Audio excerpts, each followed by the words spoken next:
How you guys doing today? This is me, Dr. Schoenstein Smith here, and I'm trying out a new idea that I've had. And I thought that it would be a great idea for us to be able to converse and sort of compare notes, swap notes, and to also hopefully uh, help you guys give me any feedback or comments on the thoughts that I have on all the trends going on in the blockchain and also broader crypto asset space. I'm Dr. Sean Stein Smith, and actually, this is the first video in Talking Blockchain with Dr. Sean. And so I thought that obviously, right now, there's a lot going on with the virus and everything else that is out in the news, on the media, all the rest. And so I thought that analyzing a clause or a tidbit of information that had dropped during this past week might be of interest and might also serve as a nice break from all of those other headlines. And so I really thought it was quite interesting that as a part of the relief package that is working its way through the Senate, House, and ultimately the White House, actually in that bill, they had a clause that basically opened up the door and the conversation for the US government developing its own cryptocurrency.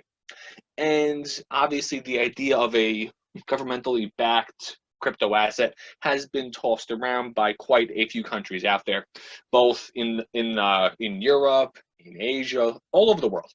But I really thought it was interesting that really, as a result of the need for the government or the need of the government to try to get these funds out to individuals and businesses, the following question is being asked: how do we get funds to people, to businesses, large and small, in the most time effective manner possible?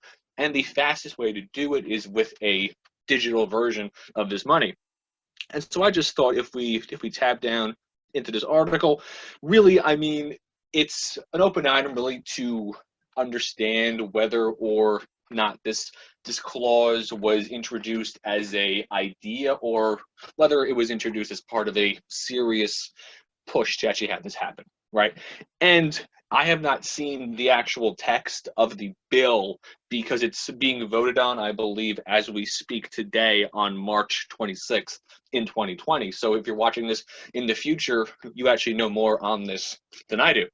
But I just thought it was interesting to have this conversation moved forward because the whole idea of Bitcoin and other cryptocurrencies at the beginning was to actually not be quote unquote under the control of a government or any sort of policy like entity like the Fed or the ECB.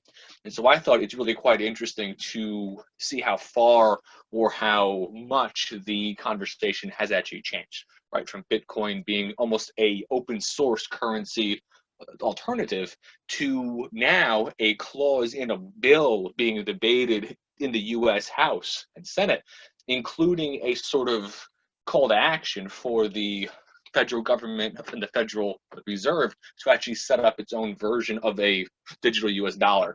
So I just thought it was really interesting. I will include a hyperlink to this article in the description box below. I just thought it was interesting to talk about this, to highlight sort of what's going on.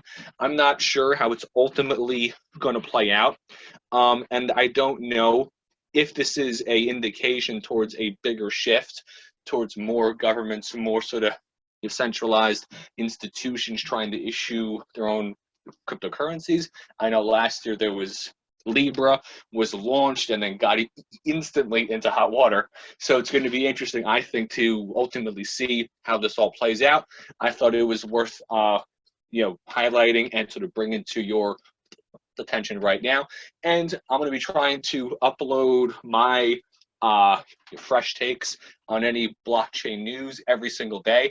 I'll be uploading it onto my channel here. And if you could hit that like button, sign up for the channel.